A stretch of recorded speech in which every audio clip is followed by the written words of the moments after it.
V-Guardന്റെ inverter ആണ് ഇത്. Sine wave inverter ആണ്. DU 800+ ആണ് ഇതിന്റെ മോഡൽ നമ്പർ. ഇതിന്റെ ബോർഡ് കംപ്ലൈന്റ് ആണ്. അതുകൊണ്ട് ഇതിന്റെ ബോർഡ് മാറ്റി വയ്ക്കുക എന്നുള്ളതാണ് നമ്മുടെ ഇന്നത്തെ വീഡിയോ. ഇതാണ് കംപ്ലൈന്റ് ആയ ബോർഡ്. ഇത് മാറ്റിയിട്ട് പുതിയ ബോർഡ് വയ്ക്കാൻ പോകും.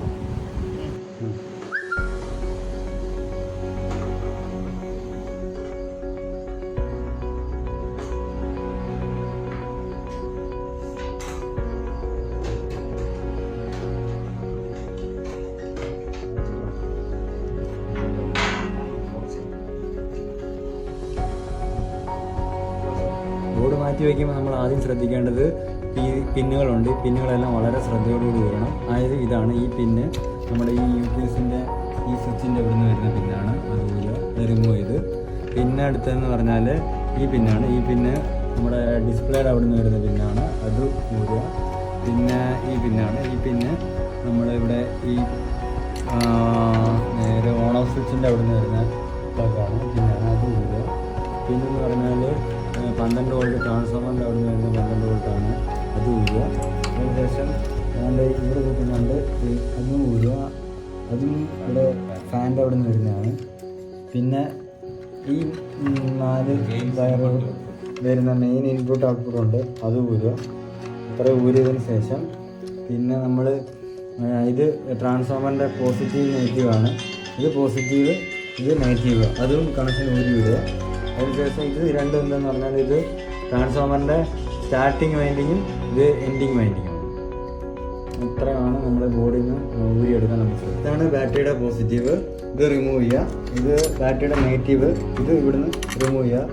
അതിനുശേഷം പിന്നെ ട്രാൻസ്ഫോമറിൻ്റെ 2 വൈൻഡിങ് ഉണ്ട്. ഇത് സ്റ്റാർട്ടിങ് വൈൻഡിങ്ങും ഇത് എൻഡിങ് വൈൻഡിങ്, ഇത് 2 റിമൂവ് ചെയ്യുക. അതിനുശേഷം നമ്മൾ ബോർഡ് ഇവിടുന്ന് സിമ്പിളായിട്ട് ഊരിയെടുക്കും.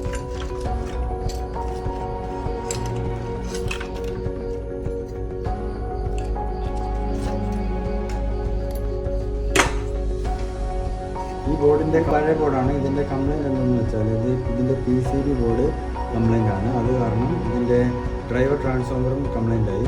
നമുക്ക് ഈ PCB ബോർഡ് അവൈലബിൾ ആണ്, അത് മാറ്റി വയ്ക്കാൻ പറ്റും. പക്ഷേ ഈ ട്രാൻസ്ഫോമർ അവൈലബിൾ അല്ലാത്തതുകൊണ്ട് ട്രാൻസ്ഫോമർ മാറ്റി വയ്ക്കാൻ പറ്റത്തില്ല. അതുകൊണ്ട് നമ്മൾ പുതിയ ബോർഡ് മേടിച്ചിരിക്കുകയാണ്. ഈ പുതിയ ബോർഡ് നമുക്ക് നമ്മളിതിൽ ഇൻസ്റ്റാൾ ചെയ്യുന്നത്. പുതിയ ബോർഡ് ഓപ്പൺ ചെയ്യാം.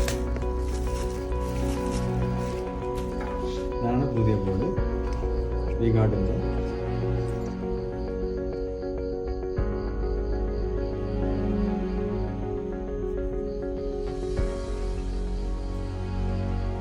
പുതിയ ബോർഡ് ഇൻസ്റ്റാൾ ചെയ്യാൻ പോവുകയാണ്. അതിലാദ്യം നമ്മൾ ശ്രദ്ധിക്കേണ്ടത് ബാറ്ററിയുടെ നെഗറ്റീവ് നമ്മൾ ഇവിടേക്ക് കൊടുക്കണം, ഈ കാണിക്കുന്നത് പോലെ.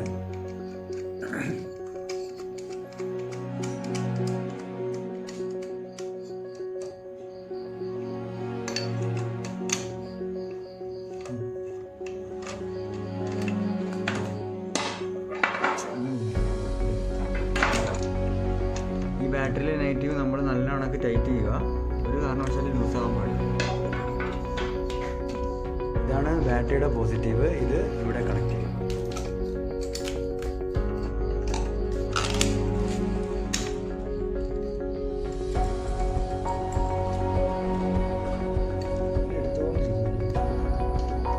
ഇത് നല്ലോണം ടൈറ്റ് ചെയ്യണം.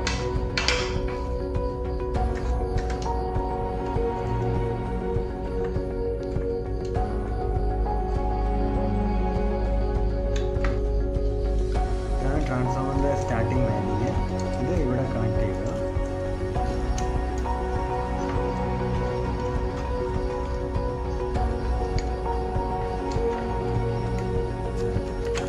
ഈ സ്റ്റാർട്ടിങ് വൈൻഡിങ്ങിൽ കൊടുക്കേണ്ട കണക്ഷൻ നമ്മളിവിടെ കുറച്ച് കോണ്ടാക്റ്റ് കിട്ടാൻ വേണ്ടി നമ്മൾ കുറച്ച് ബ്ലേഡ് വെച്ച് ക്ലീൻ ചെയ്യണം. എങ്കിൽ മാത്രമേ നമുക്ക് കോണ്ടാക്റ്റ് കിട്ടുള്ളൂ.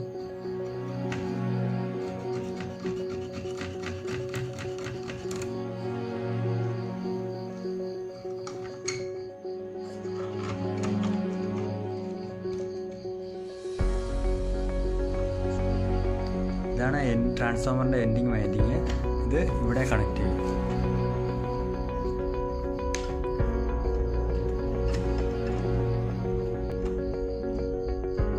നമ്മളാദ്യം ഈ മോണിറ്ററിൻ്റെ അവിടെ നിന്ന് വരുന്ന ഇത് പ്ലഗ് ചെയ്യുക.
ഇൻവെർട്ടർ ബോർഡ് മാറി വെച്ചിട്ടുണ്ട്. ഇനി നമുക്ക് ഇതിൻ്റെ വർക്കിംഗ് കണ്ടീഷൻ ഓണാക്കി. ഇനി നമുക്ക് ഇതിൻ്റെ മെയിൻ പവർ ഓണാക്കാം. വർക്കിംഗ് ആയി സക്സസ്ഫുള്ളായി നമ്മൾ ബോർഡ് മാറിയിട്ടത്. ഇനി നമുക്ക് ഇത് ചാർജ് ആവുന്നുണ്ട്. അത് നമുക്കിവിടെ ഈ ലൈറ്റ് ബ്ലിങ്ക് ചെയ്യുമ്പോൾ അത് അറിയാൻ പറ്റും. ഇനി നമുക്ക് സപ്ലൈ ഓഫാക്കി നോക്കാനുണ്ട്. നമ്മളിപ്പോൾ ബാറ്ററിയിലാണ് ലൈറ്റ് വർക്ക് ചെയ്യുന്നത്. ഇൻവെർട്ടർ ഓക്കെയാണ്. ഇവിടെ നമുക്ക് കാണിക്കുന്നുണ്ട് ബാക്കപ്പ്. ഓക്കെ, ഇതാണ് നമ്മുടെ ഫുൾ ഇൻവെർട്ടറിൻ്റെ വർക്കിങ്. ഇപ്പം ബോർഡ് മാറി വെച്ചതുകൊണ്ട് എല്ലാം ഓക്കെ ആയിട്ടുണ്ട്. സക്സസ്ഫുൾ ആയിട്ട് നമ്മൾ ബോർഡ് മാറ്റി വയ്ക്കാൻ പറ്റും.